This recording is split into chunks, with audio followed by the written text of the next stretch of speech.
takes It again. doesn't let you like. And yeah, you can't do anything. Until Oh, I remember. Yeah. I still tell Rudy, I wish I had one of those big ones. Yeah. Those real cameras. Sí, Yeah. pero ya tengo rato con ella. Yeah, you think we're there? Yeah. Sí. The same Me ones agradó la that misma en Miguel y yo. the same ones that 7 is getting too. Oh, ya. 7. Como que todos compraron la misma. Yeah, they got them special. Sí. Como 10 por 2.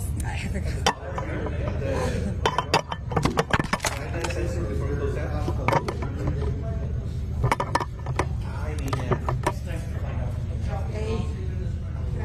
Mira, el día 20 de enero, pero vas por el nada. See, I don't know if I'm in the mix for a new camera because I got the new vehicle. So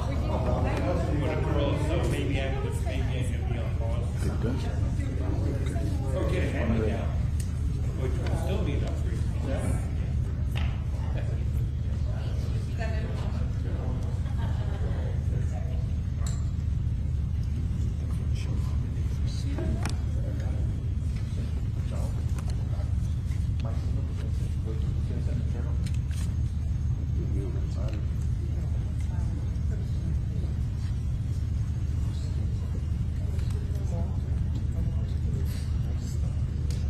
You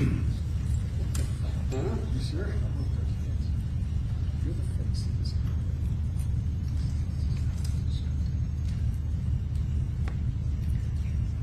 Okay, good afternoon, everyone. Thank you for being here. My name is Aaron Jordan, and I am the criminal chief for the U.S. Attorney's Branch Office in Las Cruces, New Mexico. I'm joined by my colleagues from the Drug Enforcement Administration, Homeland Security Investigations, the Bureau of Alcohol, Tobacco, Firearms, and Explosives, the Las Cruces Police Department, the Doña Ana County Sheriff's Office, along with the Assistant U.S. Attorneys from my office that are prosecuting this case, Renee Camacho and Kirk Williams.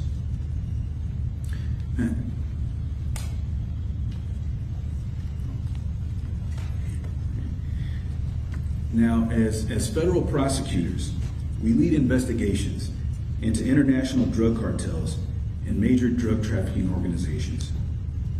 In order for those cartels to make their money, local networks of drug traffickers must peddle their poison on our streets.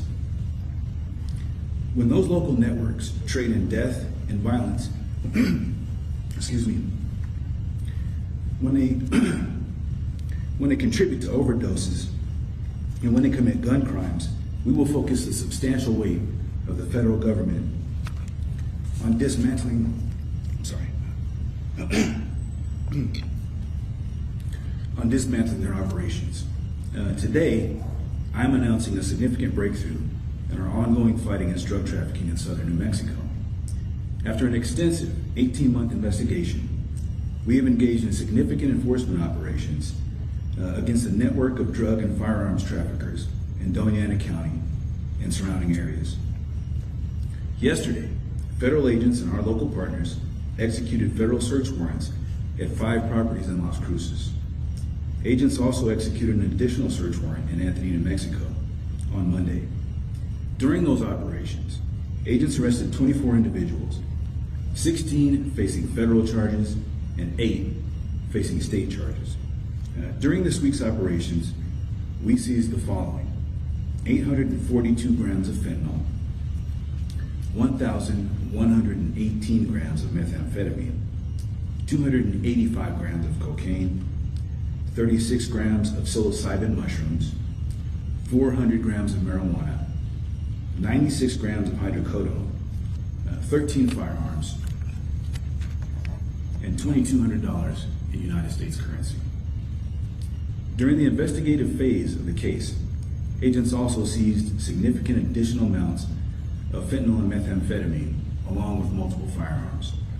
The investigation, which spanned 18 months as detailed in the 92-count indictment, exemplifies the Department of Justice's commitment to investigating, arresting, and prosecuting those who profit off the misery of others. With that, I will now turn the podium over to Special Agent in charge of the Drug Enforcement Administration's El Paso Division, Tawanda James Thorne, to be followed by Acting Deputy Special Agent in charge, Robert Rogers from Homeland Security Investigations in El Paso.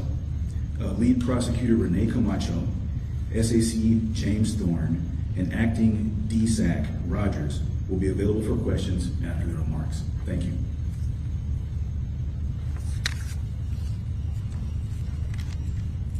Thank you. Good afternoon. First and foremost, I would like to thank on behalf of the DEA, our federal, state, and local partners for their partnership and such contributions to this successful investigation. The only other thing I'd like to add is that if drug traffickers think that they can come in to southern New Mexico and set up shop, they're sadly mistaken. The Drug Enforcement Administration will continue to do everything we can to partner with our state, local, and federal partners to beat them at their game and to put them in jail. With that, I will turn it over to Deputy or HSI Deputy DSAC, Robert Rogers. Thank you. Good afternoon. Thank you, SAC James Thornton and or Thornton James. I apologize. And thank you, Aaron Jordan. I'm Robert Rogers. I'm the acting deputy special agent in charge for Homeland Security Investigations. I currently oversee HSI's efforts here in New Mexico, throughout the state, and in particular southern New Mexico. The success of this investigation, yesterday's enforcement action, is the direct result of the close coordination and teamwork from HSI, DEA, the United States Marshal Service, ATF, the Las Cruces Police Department, and the Doña Ana County Sheriff's Office, and all of our law enforcement partners who are both here behind me and not present. Together we took down a drug trafficking network operating here in the Las Cruces area, selling dangerous drugs such as methamphetamine and fentanyl. Any investigative effort that curbs the flow of fentanyl and methamphetamine and other lethal drugs in our communities is a victory and saves lives. HSI has dedicated groups to combat drug smuggling, weapons trafficking, including weapons being trafficked to Mexico to fuel cartel violence, and transnational gangs, just to name a few. This includes our group dedicated to the organized crime and drug enforcement strike force here in Las Cruces, which is responsible for this operation. We are unrelenting in our pursuit of smuggling and trafficking organizations and networks.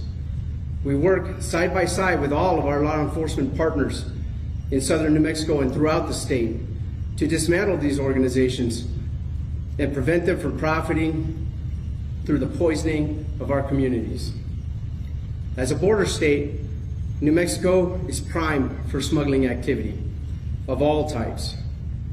This activity is carefully coordinated by Mexico-based criminal organizations.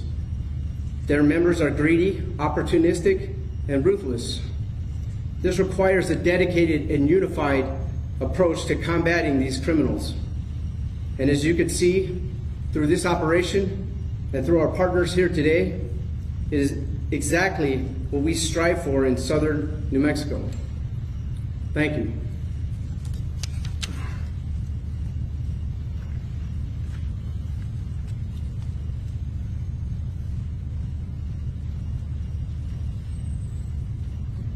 So my name is Renee Camacho, and this is Kirk Williams. We're both Assistant United States Attorneys here in Las Cruces, and we were the lead prosecutors on this investigation.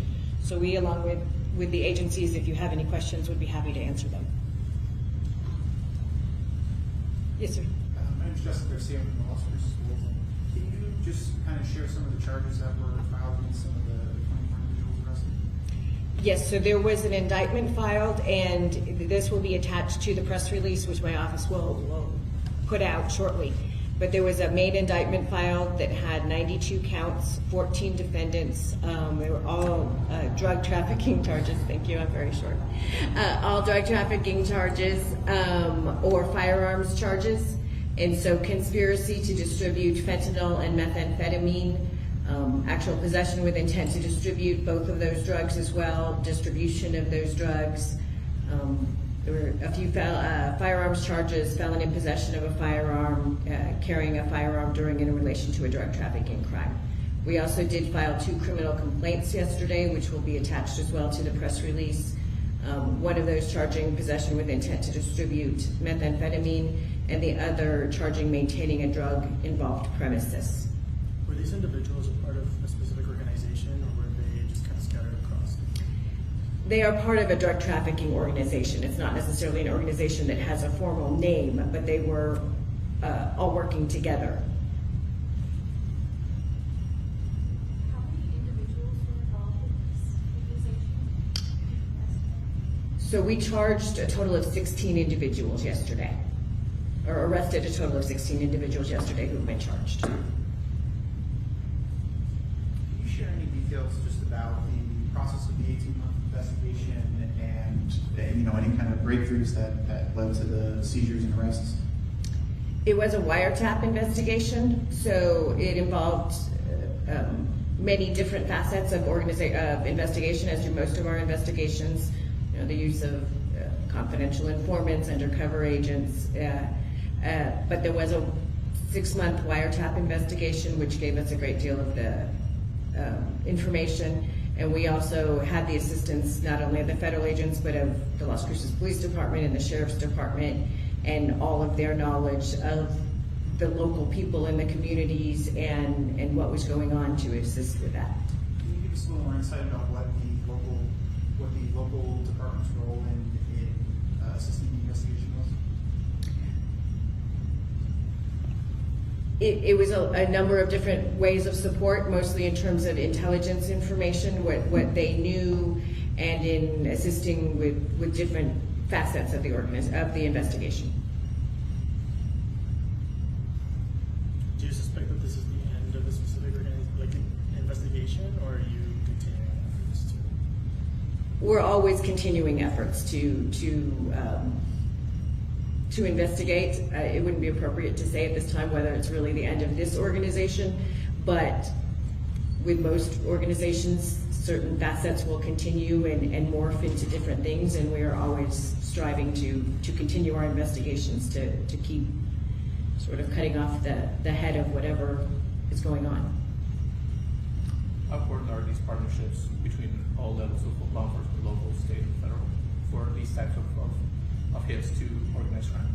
And I'm sorry, I didn't understand the beginning of your question. How important is it to work together at all levels to work? How hard is it? How important is it? Oh, how important, I'm sorry. It is extremely important. Working together with the federal, state, and local agencies and prosecutors. We are obviously on the federal level, but were it not for those relationships between all the different federal agencies, as we've said, we have here today, ATF, DEA, HSI, we have the Marshal Service that we work with, we have so many different agencies both on the federal level, but then on the state level, it's extremely important because without having all those different resources and different bases of knowledge, we would not be able to effectively do what we do.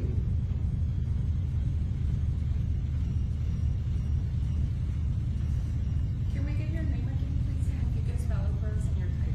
Sure, my name is Renee Camacho, and it's RENEECAMACHO, and I'm an assistant United States attorney. And my co-counsel is Kirk Williams. It's KIRK Williams. Thank you.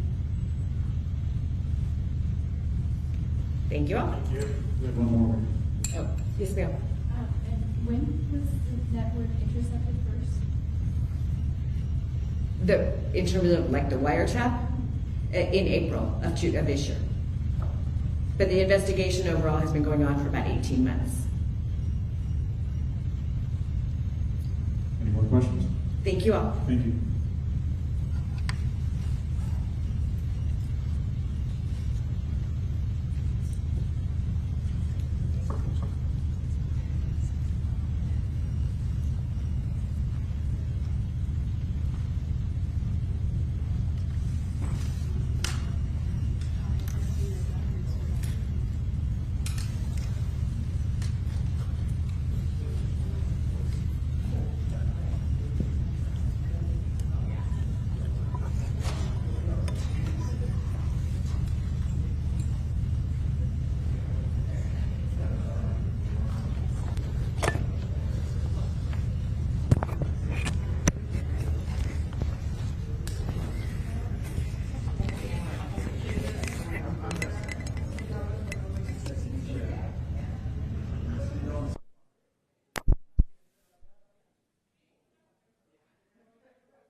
the next question, I was gonna say, can we stop real quick to bring that mic down? Yeah. Come up here.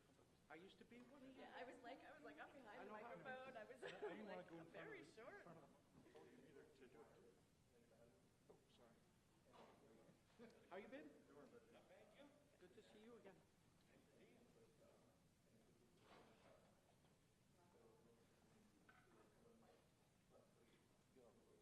Those who want Spanish, you guys ready?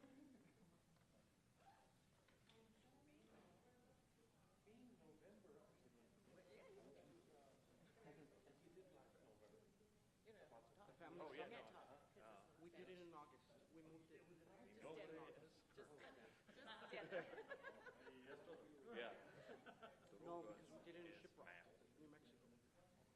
Northern New Mexico. We tried to move it, but we did one in August. Well,